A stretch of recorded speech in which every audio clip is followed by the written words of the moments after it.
जे प्रकृत वक्ता जे भगवान को विषय जानी प्रत्यक्ष भगवान को दर्शन आ अनुभव करिसें से कौन सी स्थान को जाती ना कौन सी स्टेज रे केबे प्रवचन दियंती ना जो माने जानी ना से माने जाती यही कथा जो माने शुणिबे आमको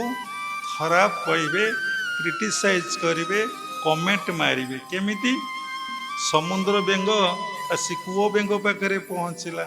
जो कूओ बेंग पाखे पहुँचला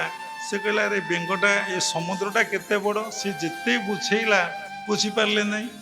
लास्ट कहला तुम्हें मिछ कथा कहूचु तुम्हें सत कथा कहून तुम्हें एठू बाहरी जाओ जितेबले आपण भगवान को दर्शन करेंगे भगवान को अनुभव करेंगे आपण गोटे जगार बसवे से तीर्थ हम आपण पाक लोक आसवे ज्ञान शुणिबे जीवे पलैबे।